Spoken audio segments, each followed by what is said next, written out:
Hello, and welcome to today's call with Congresswoman Yvette D. Clarke. During today's call, we'll be taking questions from constituents like you. Ask a question, please press star 3 now. You may also sign up for her newsletter by pressing star 6 at any time during the call. Again, please press star 3 now to ask a question, or star 6 to subscribe to her newsletter. With that, I'll turn it over to Congresswoman Yvette D. Clarke. Greetings, good evening, and welcome, everyone. I am Congresswoman Yvette D. Clarke, and I proudly represent you, the good people of New York's 9th Congressional District in the United States House of Representatives, and I serve as chair of the Congressional Black Caucus for the 119th session of Congress. Let me begin by thanking you for joining tonight's town hall, and thank you to the advocates, experts, and community leaders who are here with us tonight as well. As I'm certain many of you already know, we are currently in day 7, soon to be day 8, of an ongoing shutdown of the federal government. While you have no doubt heard lots of reasons as to why the government is shut down and seen many fingers pointed towards who is responsible tonight, I'm here to give you nothing but the facts. Let's start with 3 of them. First of all, Republicans control the House of Representatives. Republicans control the United States Senate, and Donald Trump is the president of the United States. This is their government. And because the Republican Party did not have the necessary votes to pass their plans without the help of the Democrats, that means this is their shutdown too. At the start of the shutdown, Democratic leaders and our fellow Brooklynites, Senate Minority Leader Schumer and House Minority Leader Jeffries, went to the White House to negotiate a resolution to avoid the shutdown in good faith. But Donald Trump and Republicans have nothing but bad intentions. We extended an olive branch and received only racist memes and mockery instead. So let me be clear. The Democrats will not be bullied into complying with any deceitful scheme to rob the American people of their access to health care. Full stop. We will not be strong-armed into bailing out Donald Trump because he and his party failed at doing their job. And we will not stand by while this radical regime wages a crusade of cruelty against the American people. And so, folks, here we are on the 7th day of Trump's shutdown. And sadly, it's already clear that the president and congressional Republicans have no interest in ending it anytime soon. Rather than devote any effort towards reopening the government, they are singularly focused on abusing this shutdown to advance their own twisted political goals. They're firing many of the federal employees whom they failed to eliminate in the DOGE cuts that kicked off this administration. They're refusing to extend the ACA enhanced premium tax credits that are the only thing stopping 22 million Americans from having their premiums doubled. They're even threatening to withhold back pay that furloughed workers are required to receive by a law that Donald Trump himself signed. Truly, I've never seen a collection of so-called public servants hold such a genuine and callous disregard for their own communities. And while Speaker Johnson continues to give his members more and more vacation time to prevent them from crossing party lines to reopen the government, House Democrats actually understand the urgency of reaching a deal to reopen the federal government. And that's why I'm seated right here in my office in Washington, D.C. So make no mistake, with Trump's disastrous big ugly law already devastating our communities, this shutdown has evolved beyond a severe crisis to an existential and direct threat to the lives of countless Americans. But that's the consequence of a relentless campaign to strip away access to affordable health care, cut essential medical research, fire diverse and minority employees en masse, and wreak havoc wherever and whenever the president feels like it. Know this: Democrats will not give in to a tyrant. We're here to fight for healthcare, our democracy, and the dignity our communities deserve. My friends, I hope that you leave tonight's town hall with a better understanding of how House Democrats are working diligently to hold this administration accountable. And that is why we're going to answer your questions, provide you with the updates you need, and give you the exact details of how I'm fighting back against Trump and his regime. So let me thank you for taking the time from your busy schedules this evening. And I will now yield to our host tonight, Carl, who will introduce our industry professionals and who will assist me in answering your questions. Carl? Thank you, Congresswoman. Tonight, we're joined by a number of expert panelists that are here to help answer some questions facing New York this evening. Our first panelist is Sonia Shaker. She is the Deputy Director of Health for the state of New York, the state's health plan marketplace. She leads one of the nation's most successful marketplaces, expanding affordable, high-quality coverage to millions of New Yorkers. Our next panelist is Dr. Wayne J. Riley. He's the president of SUNY Downstate Health Sciences University, a physician and educator with more than 25 years of leadership in medicine and public service. He's dedicated to advancing health equity and excellence in care. Next, we have Dr. Sandra Scott. She is the CEO of One Brooklyn Health, which unites several major hospitals to serve Brooklyn's diverse communities. She leads efforts to deliver high-quality, equitable care and reduce health disparities across the borough. And finally, Camille Hastick is Vice President of External Affairs and Government Relations at the Brooklyn Chamber of Commerce. He's a longtime advocate for small businesses and entrepreneurs working to strengthen Brooklyn's local economy. As a reminder, to ask a question this evening, please press *3 now. You may also sign up for her newsletter by pressing *6 at any time during the call. Now, we'll turn to a few questions that we've heard many people asking recently. Our first question is for Representative Clark. Congresswoman, we've received several questions from seniors expressing concern about the stability of their pensions and Social Security benefits during the shutdown. Can you clarify how these programs are being affected and what assurances Congress can provide? Yes, well, the issue is that these are essential services to our communities. And it's my understanding that Social Security benefit payments are not affected by annual appropriation bills, and payments will go out as expected, and they will continue to go out. Social Security insurance payments will continue through December of 2025.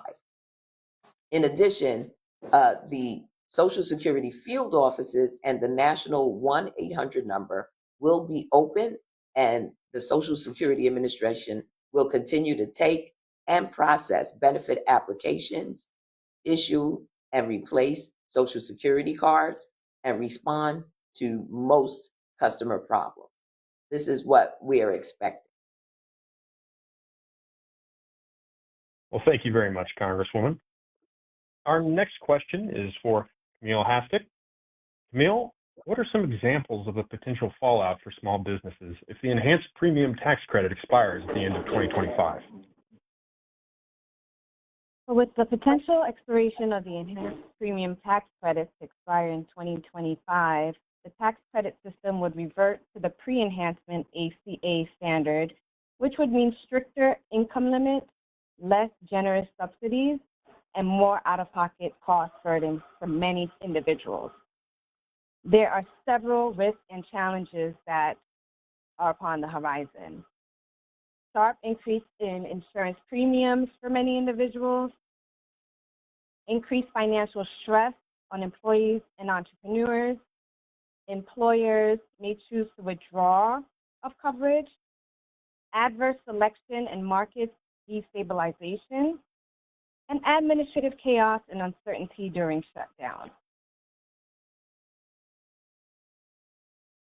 Well, thank you, Camille. And Now I have another question for Representative Clark. This question comes from Mitchum, who's living in Brooklyn, where rent is already hard to afford. What should tenants and landlords expect the shutdown continues? Will HUD housing programs or Section 8 payments be stopped? Well, it's my understanding that housing authorities will receive payments from HUD through November of 2025. Additionally, housing authorities have access to reserves that they can use to continue running their voucher programs during a government shutdown. Voucher tenants should not experience any disruption because of the shutdown at this time. Most project-based Section 8 owners have active contracts with HUD, and that will not expire until the end of the year or later. And so owners and managers of these properties should continue to receive on-time payments from HUD during the shutdown. Tenants who live in these properties should not experience any disruption because of the shutdown at this time either. However, there are a very small number of project-based Section 8 properties that have contracts with HUD that will expire in the coming months. But as of right now, HUD expects to have staff on hand to renew and process all of these contracts. All right. Well, thank you very much, Congresswoman. And now we will go to our first caller. Our first caller this evening comes at us from Tanya Terry in Brooklyn. Tanya, you're live on the call. Yes, I wanted to know, are we going to continue to get our SNAP benefit? Well, let me say, Tanya, that is a major challenge that we're facing as well. SNAP benefits have been cut severely during the passage of the Big Ugly Bill. We expect that the state and the city will continue to work with us to continue to make sure that that SNAP and WIC are able to be given to our communities. However, we know that they will quickly run out of funding and be unable to provide for children and parents in need. In case of a prolonged shutdown, we know that SNAP benefits may be affected. All righty, thank you. Our next question is going to be for our panelist, Sonia Shaker. Sonia, we're in the middle of a federal government shutdown, and healthcare is a key issue. Can you help us understand why healthcare is such a hot topic and what implications the shutdown has on health insurance for New Yorkers? Sure, and thank you again for having me here today. And I think a lot of it relates to one of the earlier responses, but as we know, healthcare affects every one of us. So it's no surprise that it becomes a big deal when it's at risk. Right now, the main debate is about the enhanced premium tax credits. So that's the financial help that's made private health insurance about 40% cheaper for the average New Yorker since 2021 when they went into effect. These credits save roughly $114 a month for an individual and $228 per month for a couple on average for New Yorkers. So if these credits expire at the end of the year, people will suddenly have to pay that much more every month. That means real tough choices at the kitchen table between paying rent, buying groceries, or covering your kids' needs. Some may even decide to go without health insurance. And ironically, those are the people that tend to be the healthiest. They're the ones that help keep premiums lower for everyone else. So if these supports disappear, it could drive costs up for everyone next year unless Congress steps in. All righty. Well, thank you, Sonia. And our next question is going to be a caller again. Our next caller is Gloria Wilson from Brooklyn. Give me 1 second. I think we're having a little bit of technical issues. All right. Well, while we're working through that, we'll move back to our questions for our panelists. For Dr. Sandra Scott, what do individuals need to know about the potential changes in Medicaid eligibility? Well, thank you, and thank you for having me. I think the first thing that individuals should do is really understand the eligibility criteria that may impact them, because the most important thing is to know what do you need to do to remain insured if at all possible. And I think the second most important thing is that it's important to think about our wellness, right? So we want to make sure that we're doing the things that we can do that are lower cost health initiatives. So eating healthy, exercising, doing your basic primary care visits, because we want you to stay out of the hospital and stay out of the high cost of care settings. So the more that you stay healthy, the less likely you'll end up in an emergency department or in a hospital for inpatient care, and the more likely you are to find ways to understand how you can maintain your health insurance coverage, the healthier you will be through this very difficult times. Thank you. Thank you, Dr. Scott. And now we have a question for Dr. Wayne Riley. Dr. Riley, what has Downstate experienced in terms of loss of federal research grants over the past 9 months? Thank you, Carl. Good evening, Congresswoman. Thanks for your leadership for Brooklyn, New York City, and the country. We at Downstate have received significant impact in terms of loss or suspension of federal research grants that are focused on addressing health disparities and health equity in central Brooklyn and in New York City. Case in point, because of the current administration's posture that any research grant that has anything closely aligned with DEI or diversity, equity, and inclusion, they have suspended or not agreed not to fund those grants. So such critical healthcare issues facing Central Brooklyn that we have lost grants, Carl, for are such things as, work on maternal mortality. We know we have a significant problem. Significant difference, we've lost grants, differences in terms of how which drugs work better in our population in Central Brooklyn, that being Afro-Caribbean heritage. We've lost grants looking at the genetic markers that may be present in our community that lead to certain diseases and conditions. So we are very concerned about the administration's very nihilistic view, if you will, about research, and the fact that without these research programs, we will have a difficult time addressing health disparities in the next 10 to 25 years. Well, thank you very much for that explanation, Dr. Riley. Our next question is going to be from a caller. Our next caller is Ethel Richards from Brooklyn. Ethel, you're live on the call. Ethel, are you there? Yes, I'm here. Hello, Ethel. Hello. Thank you for having me and taking my question on these most important matters. I appreciate you. I would like to ask, as far as the boots on the ground folks like me, everyday workers, taxpayers, how will this government shutdown adversely affect our health care specifically in the day-to-day? Are we to understand that hospital staff will be shortage, or how would this adversely affect us? Will my paycheck be extra money going towards health care? So this way I'm asking for understanding so we can brace ourselves for what Trump is doing to our nation on the ground floor. Thank you.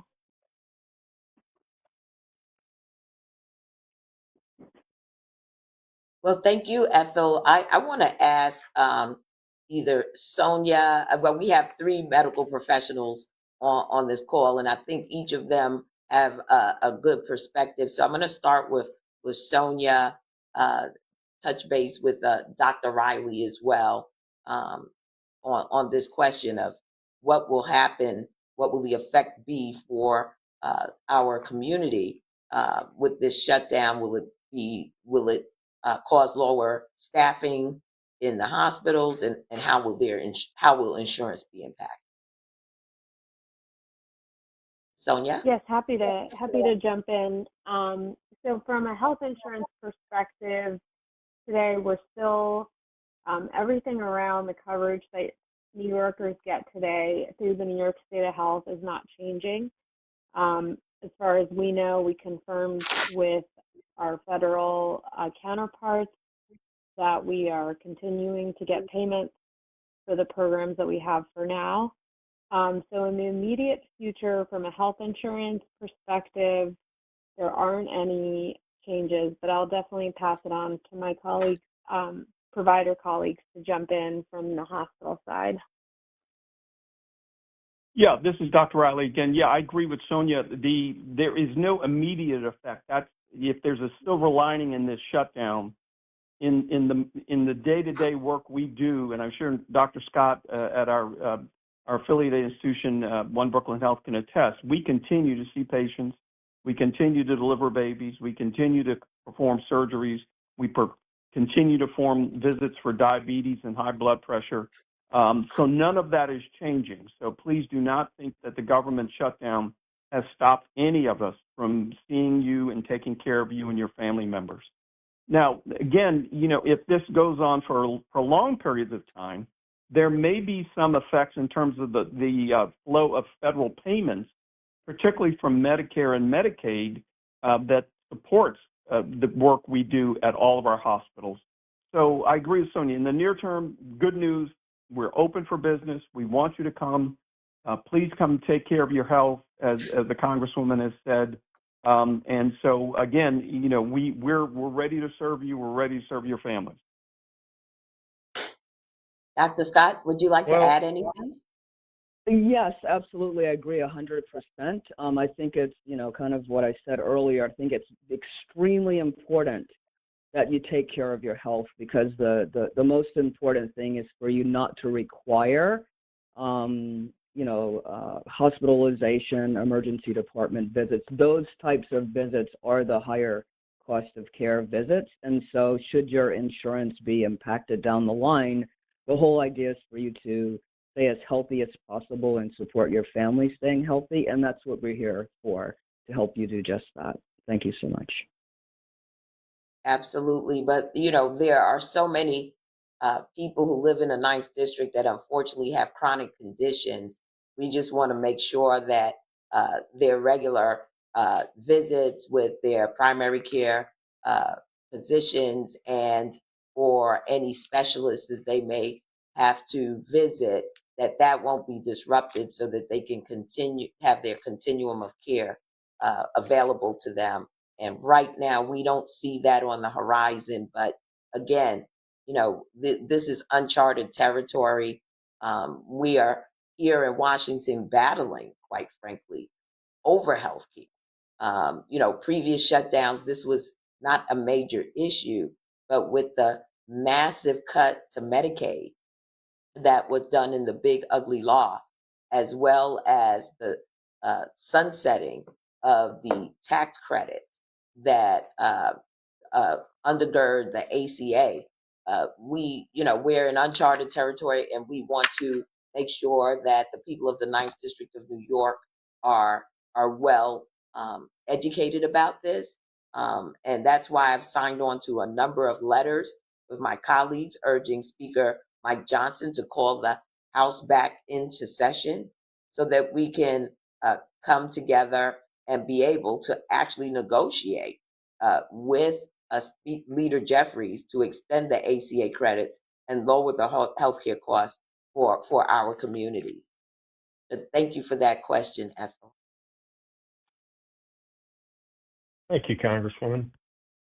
Now, for our next question, we're going to jump back to our panelist, Camille Astick. Camille, what would the shutdown mean to the employees who purchase health insurance on the ACA marketplaces rather than getting it through the employer? So there's certain changes that can happen there as well. Individuals who have chosen insurance on the marketplace can experience higher premium costs because of the enhancements going back to its ACA standards.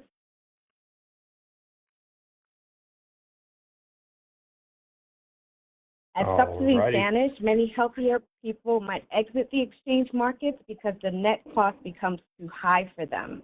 That leaves a higher proportion of sicker individuals, pushing insurers to raise prices further. Insurers may also raise rates in anticipation of subsidy removal, compounding the burden even for those who still qualify. Thank you, Camille. Now we're going to take another caller. Our next question comes from Ujama Davis in Brooklyn. Ujama, you're live on the call. I'm sorry, which name did you call? I have Ujama. Ujama. Oh, hi. Hi, good evening, everyone. Thank you for taking my call. I received the email this afternoon letting me know my kid's essential plan will be canceled as of July of 2026. And I wanted to know, I know it's very early and things are not, there's no real plan in place, but does New York have any plan of trying to implement some type of substitute? I know a lot of other people out there with families. If we then have to go on to a family plan through our employer, it would be the same cost as trying to stay on insurance through the marketplace. So I just want to know, would there be any plans for some type of substitute through New York State? New York State brings in a lot of taxes. So that's my question. So we want to direct this to Sonia Shaker. But let me just say that if the Republicans don't act now, thousands of people in our community will see huge premium increases. There's no doubt about that. 7,000 people in the 9th District will see their health care costs rise if we don't, if the Republicans let these tax credits expire. My district is seeing an increase in families with young children, just as you stated, Ujama, who are, struggling to make ends meet and who can't afford to have their children dropped off of the Children's Health Insurance Program. So, Sonia, would you share what you know about how this will impact? Yes, I'm aware. We did send that email out to consumers because right now we are in a public comment period where we're actually trying to collect feedback like yours on this termination of our essential plan waiver. So sadly, HR 1 cut the funding for the program by more than $7.5 billion every year, which is more than half of the entire program's funding. And even for a big state like New York, that is a huge hole to fill. And so that, sadly, because of that, we needed to go ahead and terminate our waiver and revert back to a different funding source that we have to preserve coverage for as many people as possible. Unfortunately, there is 500,000 people that are being caught in this huge cut that New York is facing, and those are the individuals, it sounds like, including your family, who received that notice today. So, our purpose in giving people notice, this change is only is going to take effect next year, next summer, July 2026. And we're hoping between now and then that Congress could potentially step in and reverse some of the changes that are causing this huge funding cut. We are also hoping that our counterparts in the federal government will negotiate with us to try to figure out a middle ground solution to this great coverage that we were, thankfully able to offer New Yorkers for now over a year and a half, and we know made a huge difference in people's lives. So we're hoping that consumers will make their voice heard, and we are hoping that our federal counterparts will work with us to try to make this transition as smooth as possible. But the best case scenario for the key provision from HR 1 to be delayed, so the state has more time to really figure out how best to move forward in this new reality. And let me just add that the one big beautiful law, as they like to call it, isn't beautiful for our communities. It rips away care, it forces people out of Medicaid, and it makes it harder for our seniors and people of moderate means to access Medicare support. And we won't stand by and let people lose care so big corporations can save a few bucks, or that the wealthiest of the wealthy can have tax cuts in perpetuity. Tens of millions of Americans get their health care through Medicare and Medicaid. And yet, we see Donald Trump and House Republicans are forcing these massive cuts to both programs that will take health care away from more than 15 million people across this country. Nearly $1 trillion in cuts to Medicaid as a result of the Republicans' big ugly law, and over $500 billion in cuts to Medicare due to the Republicans' big ugly law. These Republicans have cut Medicaid and targeted Medicare so they could reward, again, wealthiest of the wealthy, people who, would not miss a penny should they need to get access to health care. So who pays the price for these healthcare cuts and billionaire tax cuts? We do, working families in our communities. And Donald Trump and the Republicans have slashed healthcare, and now American families are paying the price. Hospitals are closing, premiums are doubling, and I'm fighting to cancel these cuts and lower the cost of your care. Republicans cut Medicaid, targeted Medicare, defunded Planned Parenthood, gutted cancer research, leaving millions of Americans without the care that they need. And I am here in Washington fighting for a human right, which is access to health care. And that's what we are simply asking our colleagues to negotiate. Let's do right by the American people. Let's make sure that they have access to the care that they, their families, their children, their parents need to live a decent quality of life. That's what we're fighting. Well, thank you again, Congresswoman. And our next question is coming from Yvette Jackson in Brooklyn. Yvette, you're live on the call. Hi. My question was really already answered. I was wondering about how is Medicaid and Medicare going to be affected?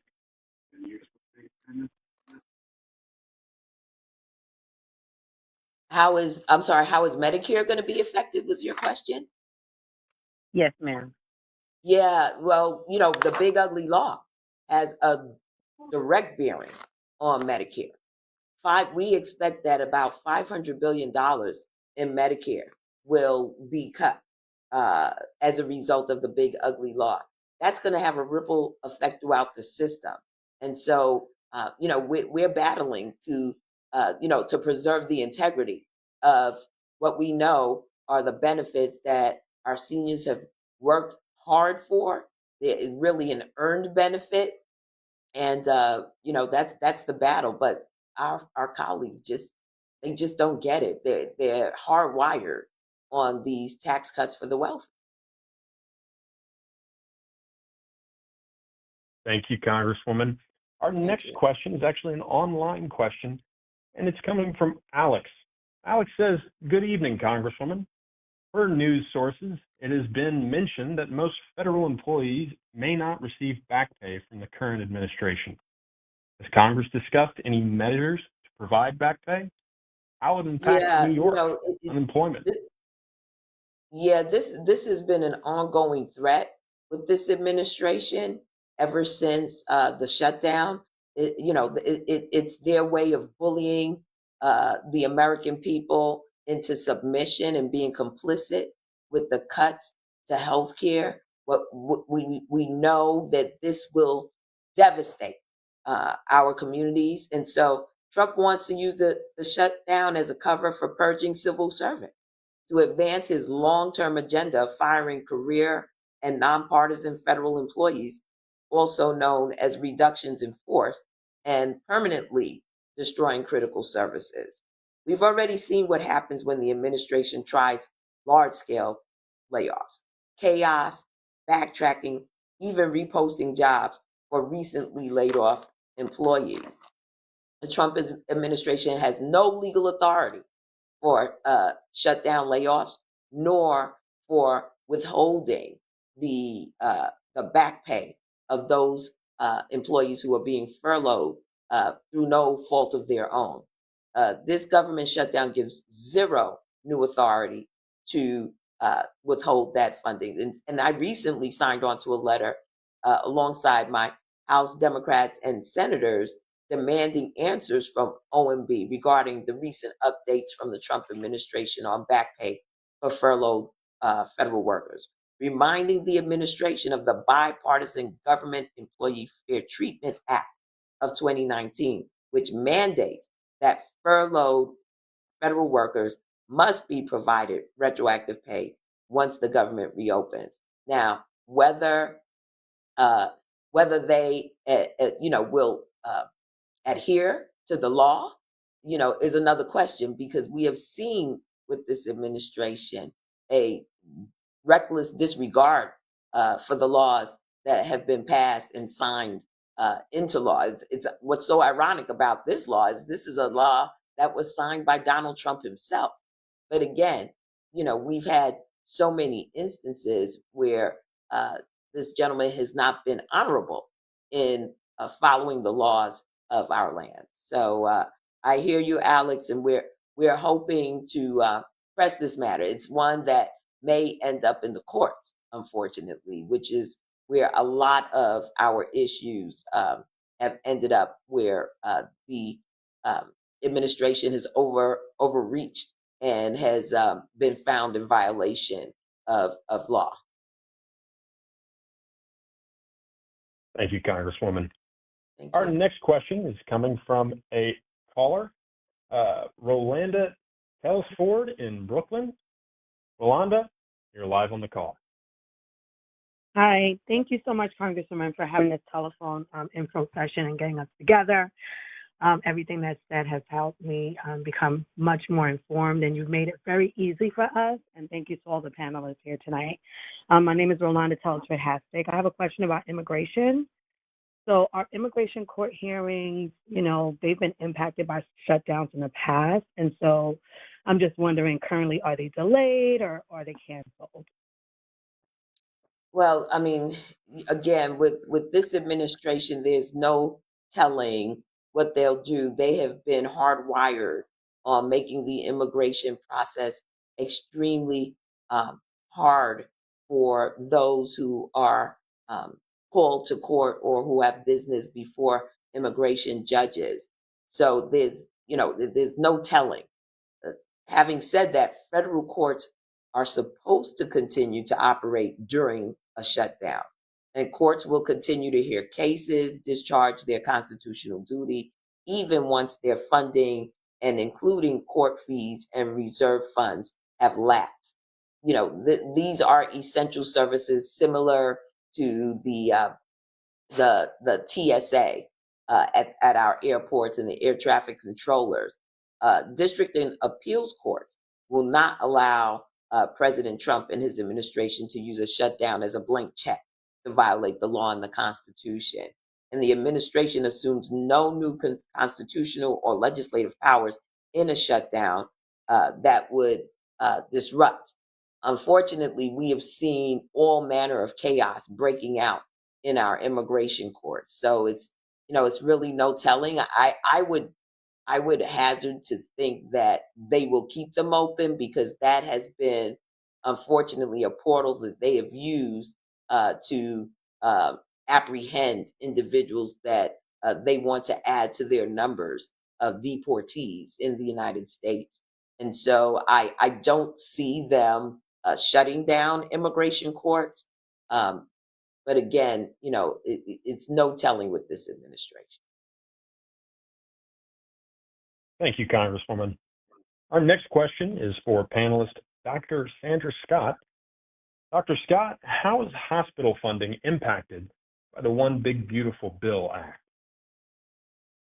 Well, hospitals, especially those hospitals that provide services to patients who are either uninsured or underinsured, we also rely on subsidies from the state to continue to provide our services. So one of our major concerns is that those subsidies that we receive to help us take care of those patients who do not have health insurance or who have health insurance that doesn't pay the full cost of care, we really need those subsidies to keep our doors open and to keep providing the services. So we're preparing to have less financial support, and that means consolidation of services. That means us thinking of ways to keep patients healthy in the community. But it is quite a concern for those of us who provide care to patients who are under or uninsured. Thank you, Dr. Scott. Just a reminder for everyone just now joining the call, if you would like to ask a question, please press *3. If you'd like to subscribe to the newsletter, press *6. Our next question for this evening comes from Andrea in Brooklyn. Andrea, you're live on the call. Andrea, are you there? Can you hear me? Yes. Can you hear me? Okay, cool. Great. Sorry about that. First of all, thank you so much for holding this call and giving all of this wonderful information. So my question goes to premiums as well, but more so premiums on the commercial and private insurance side. How will that be affected due to Medicaid and Medicare cuts? And what will that look like in terms of the payments that tend to go into our healthcare facilities? Well, let me say this. What people don't realize is that our healthcare infrastructure is one big ecosystem.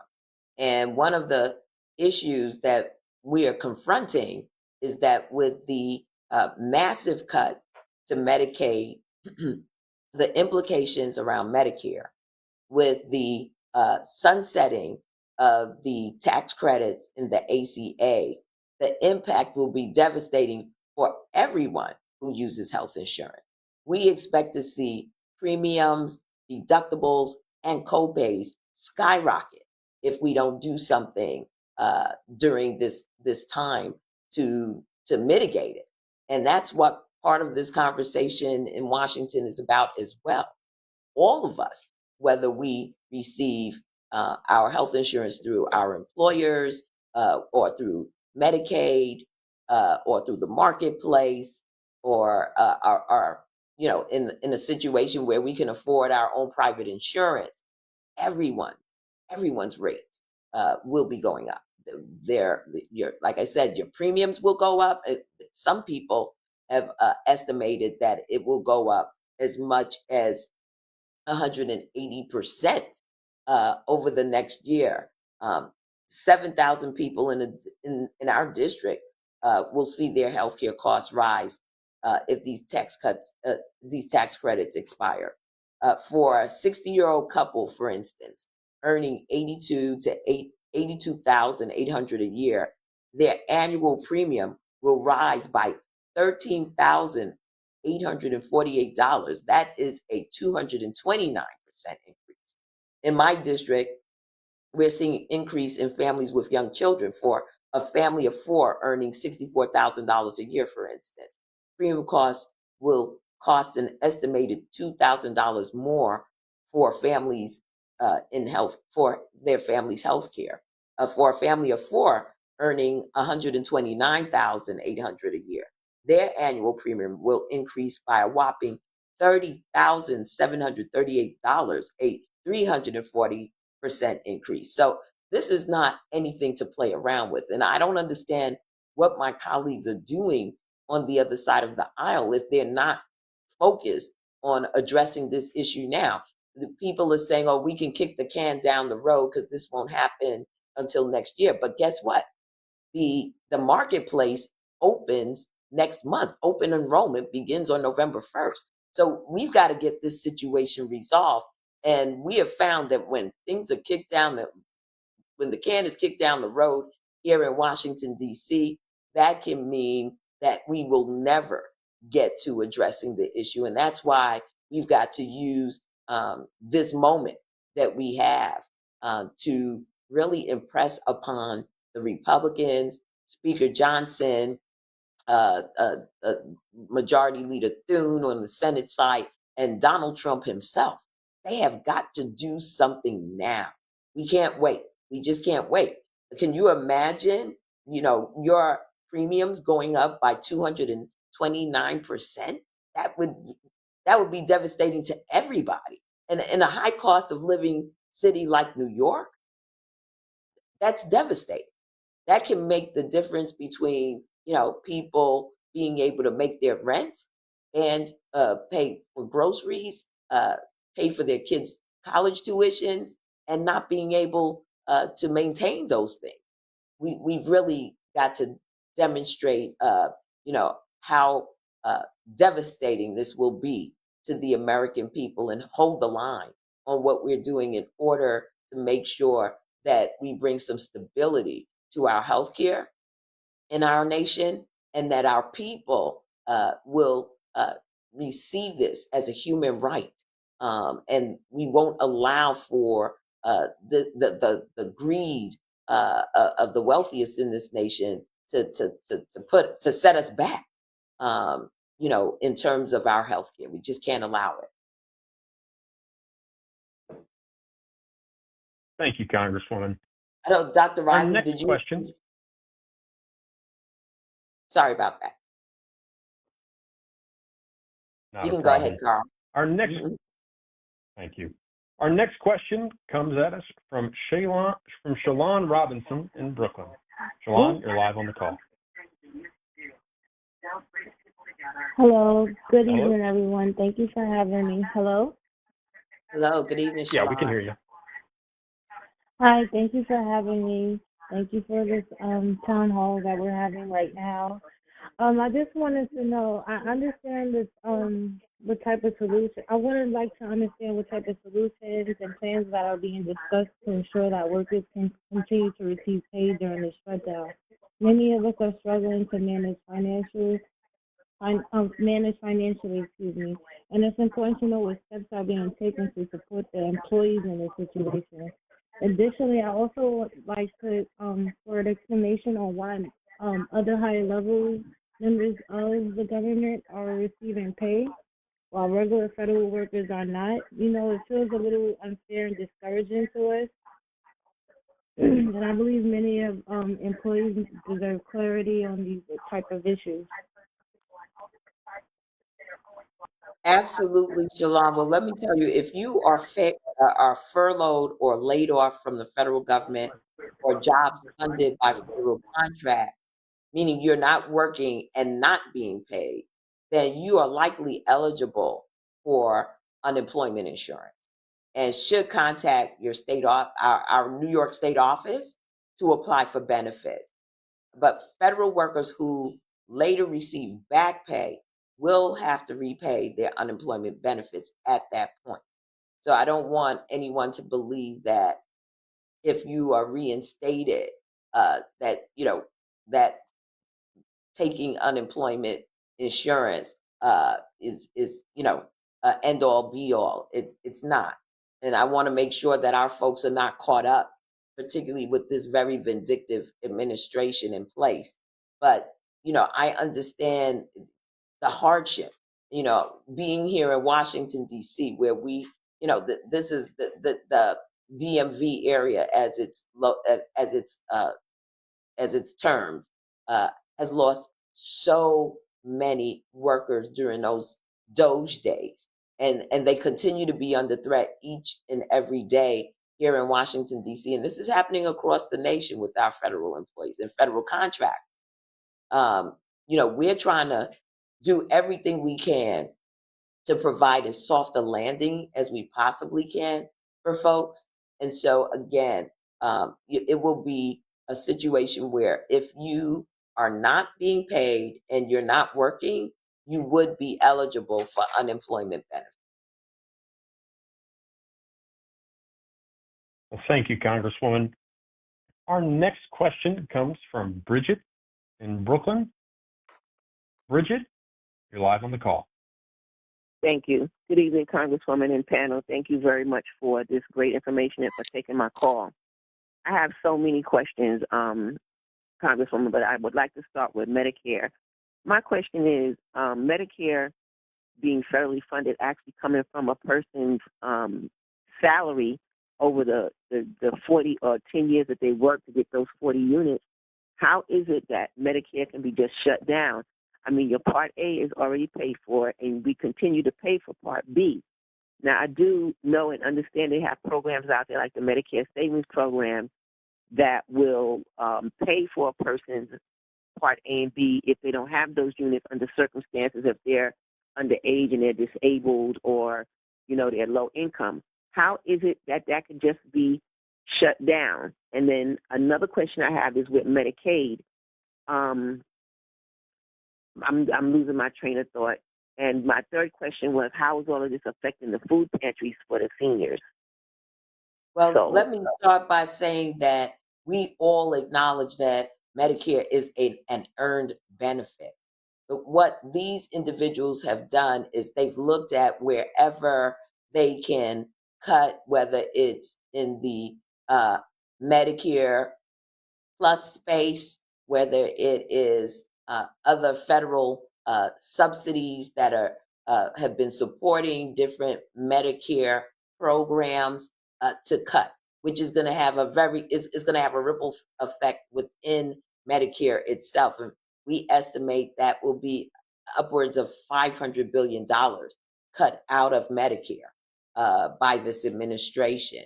And we're going to be monitoring it, but we're having a hard time even just getting the data and statistics out of HHS because of the secretary there who is an acolyte of Donald Trump. And these folks, again, they're looking for wherever they can find money within the federal government to pay for tax cuts for the wealthiest people in the United States. It's unbelievable. I can't even believe we're going through this as a nation. This type of take from the poor to give to the rich is just unheard of in the United States of America. Yet here we are. And as you mentioned about the emergency food assistance program, we have pre-placed these orders that help local food banks stock their shelves, and that will continue to be shipped out. However, food banks will not be able to place new orders, unfortunately. And in a prolonged shutdown, this could create food shortages even as the need for food assistance increases in communities across America. And with the threat to the cost, to the cut to SNAP benefits, the supplemental nutrition assistance program, we're going to see more and more families utilizing and maximizing access to our food pantry. So this is a perfect storm with these individuals. That big, ugly law that they passed, again, was just, there was no humanity in that bill. And it's all to make sure that the wealthiest of the wealthy remain wealthy in perpetuity. This is just unbelievable. And it's not as though their wealth doesn't continue to generate itself just based on their investments.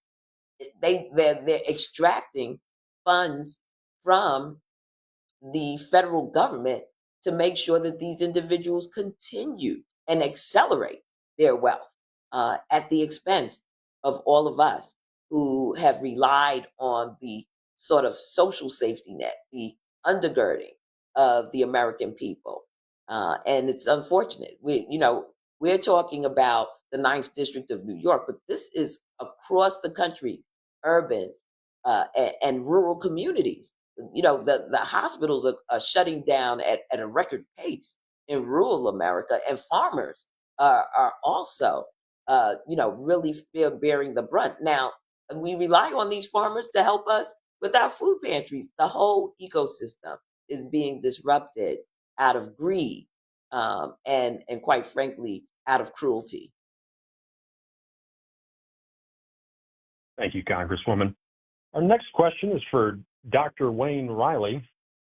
Dr. Riley, what changes to Medicaid do you worry about that will result from the recent bill passage?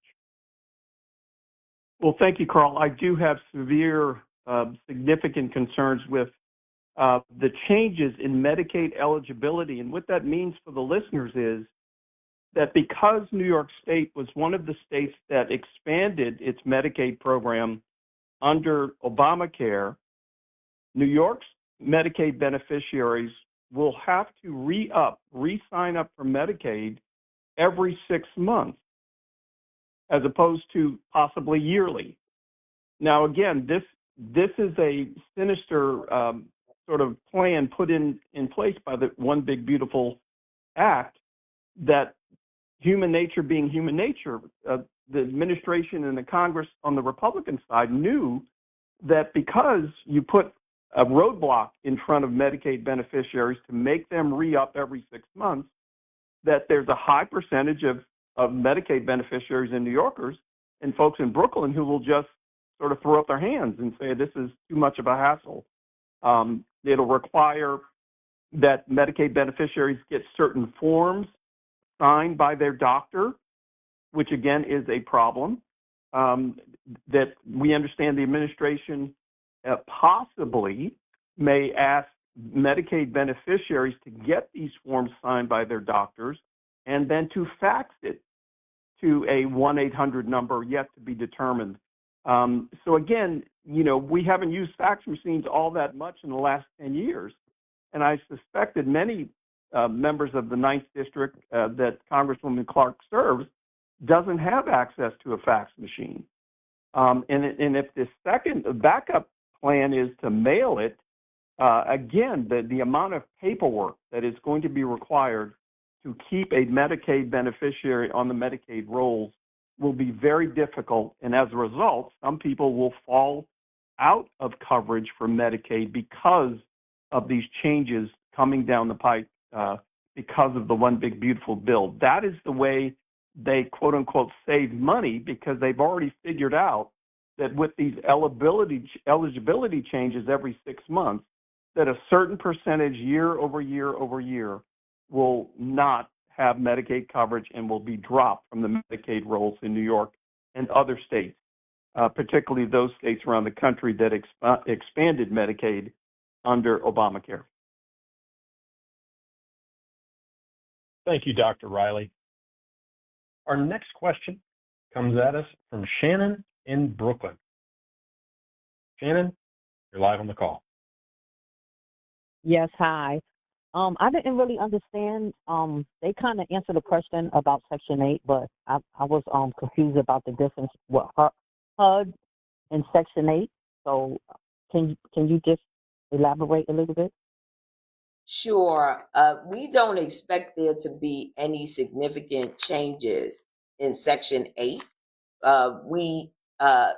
Most of that is already prepaid, and that housing authorities receive payments from HUD through November of 2025. And most housing authorities have reserves that they can use to continue running their voucher programs during a government shutdown. So voucher tenants should not experience any disruption because of the shutdown at this time. But most project-based Section 8 owners have active contracts with HUD that will not expire until the end of the year or later. So owners and managers of these properties will continue to receive on-time payments from HUD during the shutdown. We also believe that tenants should not experience any disruption because of the shutdown. However, there will be a small number of project-based Section 8 properties that have contracts with HUD that will expire in the upcoming month. So right now, HUD expects to have staff on hand to renew and process all of the contracts that they have around project-based Section 8. So, again, we don't know with this administration, we know what, the current status is. We don't know how they could go about disrupting it, which is ultimately, unfortunately, the goal of this administration. Thank you, Congresswoman. Sure. Our next question is an online question. It comes from Geneva. Geneva wants to know, how do we reach the Americans who are tuned out or don't follow independent media? Wow. Well, I mean, at this stage, that's why this town hall is so very important. I'm trying to get as much fact-based information out to the community, and you all are trusted messengers. Share this information with others so that they are aware. We're going to have to use, the clout that we have on our social media with all of our followers. Let them know what you learned this evening about what's taking place in Washington and why they need to stay alert, because this is one of the greatest disruptions in our civil society in generation, and the impact of the sunsetting of the Affordable Care Act tax credits, the challenges that we're facing with Donald Trump's administration are monumental, and we want folks to realize that this battle is one worth fighting for. Without our health, nothing else really matters. It doesn't matter whether we have a good job, because if you can't afford to get that cancer treatment that you need, then y- your life has diminished significantly. If you can't afford to continue to get that treatment for your type 2 diabetes, if you can't afford to deliver your baby, I mean, these are the types of healthcare that we deal with each and every day, let alone those of us who in our communities who are on dialysis. And we know all of the very common ailment that people face. And, I want to second what Dr. Scott said. We want our people to be as healthy as possible, to stay as healthy as possible, particularly, our young people, but they're older folks who have chronic illness in our community. And that chronic illness will be exacerbated if our folks don't have access to healthcare. That means caregivers in our community will lose work trying to take care of elders who may have a chronic illness, and taking care of children who may have a chronic illness. We're talking about things like asthma in our community. So this is a all hands on deck. It's not just your congresswoman. I'm here battling out in Washington, D.C., but I need my constituents to be well informed and educated, and I need you also to be the trusted messenger in the community, letting folks know, whether it's in your workplace or it's in your household, about what is going on. I know there are a lot of distractions out there, and there's a lot of misinformation and disinformation. The Trump administration and Donald Trump are masters at propaganda. But this is the real deal. If we don't take care of this now, the impact is going to be catastrophic. Thank you, Congresswoman. Our next question is going to come from Harry White. Harry, you're live. Yes, hello. Can you hear me? We can. We can hear you. Yes, thank you for taking my call. I'm a veteran, and I noticed that since the beginning of the year, I have not received any response from the VA in reference to appointments or anything like that. So I'm just really concerned as far as like a regular citizen. What can we do to push back on all these cuts and everything that's coming out? Well, first of all, thank you, Harry. Thank you for your service to our nation. And I know that seems cliche, but we have a really strong affinity for those who volunteer to keep us safe in our military, and you have served us, and we're grateful. And that's why we are very concerned about the VA and how this administration has sort of tampered with the benefits that our veterans have historically received. Our hope is that they will continue to maintain the integrity of the VA. On a regular day, we hear from veterans in our district who are having difficulty in accessing their benefits. It will only get that much harder if we don't push back, if we don't make it known to this administration that we expect for our veterans to be treated with honor, dignity, and respect, and that means a state-of-the-art veterans administration that provides all of the services that were guaranteed when all of our folks enlisted to protect this nation. So thank you so much, Harry. We will continue to fight and try to make sure that there's some transparency with what's taking place at the Veterans Administration so that our veterans will not have to suffer as a result of, again, this big, ugly law or the Doge cuts that have cut back a lot of the employees that process and provide services to our veterans. And across the board, we're trying to maintain the integrity of the federal government, and it's becoming increasingly difficult. Thank you, Congresswoman. And thank you to everyone who's joined this evening, and thank you for your questions. Unfortunately, we are getting close to the end of our time, but before we close, I want to stop with each of our panelists this evening and see if they have any closing remarks about the effects that the government shutdown is causing. First, we'll stop with Sonia Shaker. Sonia, do you have any final remarks about the effects of the government shutdown? I guess my message is twofold. One is that I think for New Yorkers today who are trying to access health care, apply for health insurance, I think you've heard from all of us that we are open for business. We're here to help.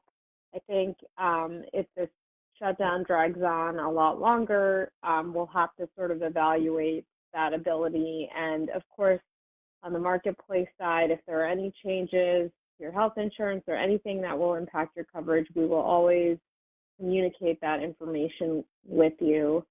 And then I guess just on the second point related to the enhanced premium tax credits and HR 1, I think everyone on this panel, particularly the Congresswoman, have told you that, even if certain populations are sort of targeted as part of the changes in HR 1 or even the sunsetting of the enhanced premium tax credits, these changes really do impact all of us because it really pulls out some of the healthier members of the insurance market, which actually raises costs for everyone because the people who aren't able to easily stay in coverage are the ones that are going to be the first ones to drop out. So I think even if today it doesn't impact us, as this drags on, as these changes are implemented, they will impact all of us.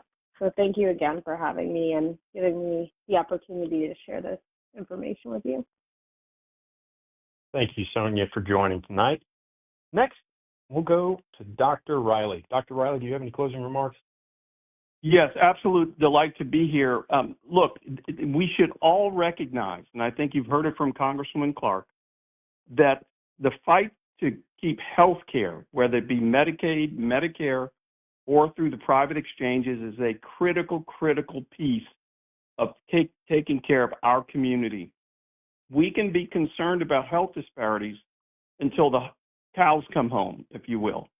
But the first thing you always have to do to address health disparities is to put an insurance card in a New Yorker's hand, whether it be Medicare, private insurance, essential plan, Medicaid. That is the first critical step to addressing healthcare disparities. And let us not forget that all the great things that have happened to healthcare over the last 15 to 20 years were delivered to the American people by President Obama and Congresswoman Clark working hand in hand to bring health insurance more affordable through exchanges, to expand Medicaid to more Americans, and to make the benefits richer so that we can address those healthcare disparities. So again, we should thank President Obama for what he did, laid his political life on the line to get all these things that Congresswoman Clark is fighting for today to preserve for Brooklyn and New York City and her district. Well, thank you for those remarks, and thank you for your time tonight, Dr. Riley. Next, Dr. Scott, do you have any thoughts on the shutdown? Well, absolutely. So first, I want to thank Congresswoman Clark for creating this forum for us to share this very valuable information. I know it's frightening and daunting. I think similar to how we all pulled together to get through the COVID-19 pandemic. I'm an emergency physician, and I definitely remember the trauma of that situation. This also feels traumatic and frightening. But I know that if we stick together, we advocate together, we spread the news, we understand the problems that are potentially we will face with this one big ugly law, then we have a better chance of succeeding.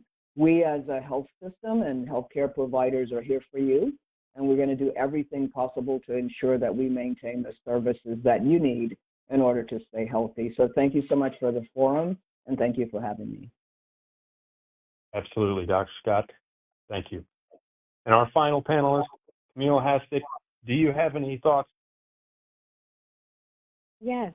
First, again, I want to thank Congresswoman Yvette Clark for allowing me to take part in this esteemed panel discussion to help District 9 understand these important issues. But I do just also, last remark, just want to stress when it comes to small business owners and the effects on the employees and the employers.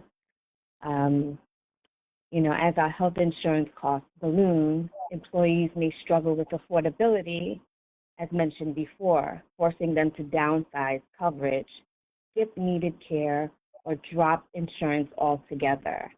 And that's really a terrible time for us as a community and America at large. I do want to just encourage everyone that the Brooklyn Chamber is here. We're here to support you and to help you navigate this complex landscape at the moment. And if you have any questions, we're here to help and support in any way we can. So thank you so much for this opportunity. Thank you, Camille. And thank you to all of our panelists this evening for joining and helping to shed some light on some very important issues that are facing New York. Before we close, I'll turn the floor over one last time to Congresswoman Clark. Congresswoman, do you have anything to add? Well, first of all, let me thank you, Carl, for navigating us through this community town hall. My district in New York, Brooklyn, New York, the 9th district, is like a small town. We are very packed full of people, but we have a small town flavor. And it was really important for me to make sure that my constituents, they're hearing a lot on the news, they're seeing the back and forth, but these are sound bites that they're receiving.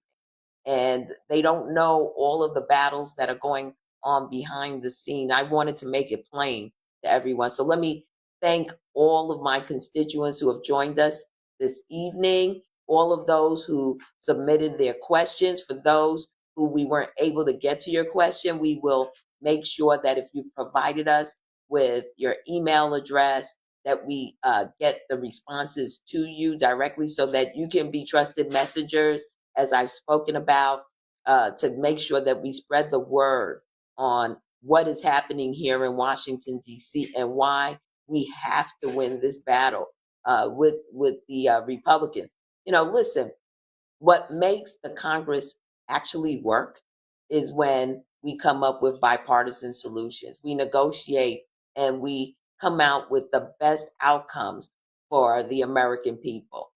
Unfortunately, we're in a circumstance now where, one party has decided to commandeer our way of life, our civil society, in an authoritarian style takeover. We can't have that. So let me again thank everyone for joining us tonight for tonight's telephone town hall. I want to thank our special guest, Sonia Shaker.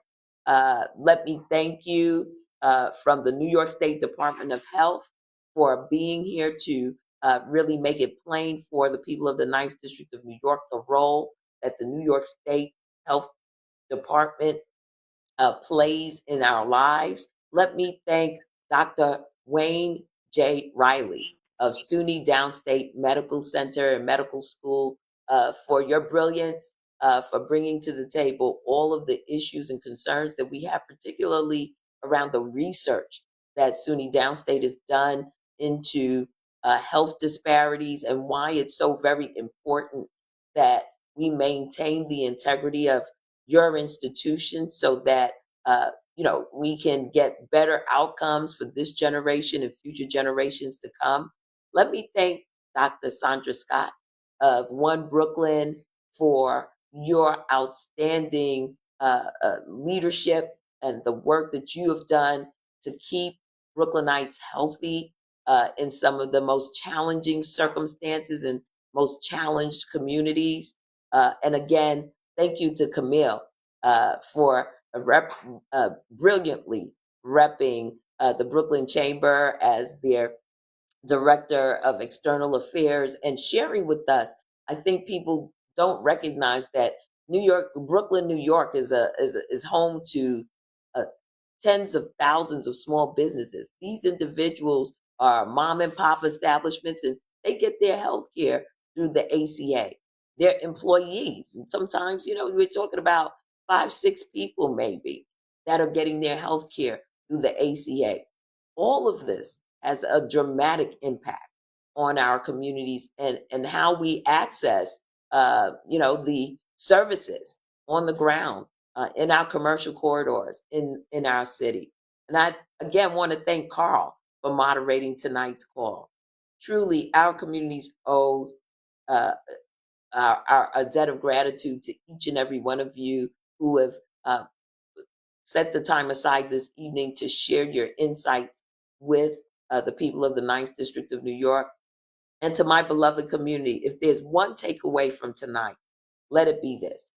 The Trump administration, its allies in Congress, are not here to play by the rule of law or abide by the Constitution. They're not here to ensure that your voice in this democracy continues to be heard. They want it silent. And they're going to engage in as many backroom deals, illegal executive orders, and as much authoritarian behavior and corruption as is necessary for them to see that goal through. That is why it is so critical that you continue to join me at opportunities like this.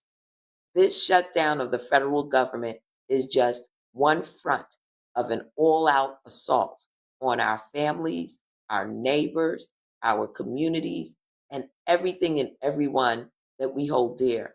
So I want to keep you informed because we need you in this battle. We can't do this alone, and this fight belongs to all of us who love our country and love our democracy. And it will be won by all of us. I want to encourage you to reach out to my staff if you have any questions or need assistance, and they can be reached at 718-287-1142. That's 718-287-1142. Or follow me on Facebook, X, Blue Sky, and Instagram. You can also visit my website at clark.house.gov for information on constituent services, requests, and the latest news from Washington so that you stay informed. You should let others know that they can also access our website for up-to-date information about what's taking place here in Washington, D.C. So let me thank you all once again for joining me this evening, for listening, for your questions and your participation in our democracy. And thank you again for joining me. God bless you and strengthen you in the days ahead, and have a great rest of the evening. Thank you for joining today's telephone town hall with Congresswoman Yvette D. Clarke. If you'd like to stay up to date on the Congresswoman's work, please follow her on Facebook, Instagram, X, and Blue Sky at Rep. Yvette Clarke, as well as on YouTube at Rep. Yvette D. Clarke. If you'd like to subscribe to her e-newsletter, just stay on the line and leave your name and email address after the tone. Thank you, and have a good evening.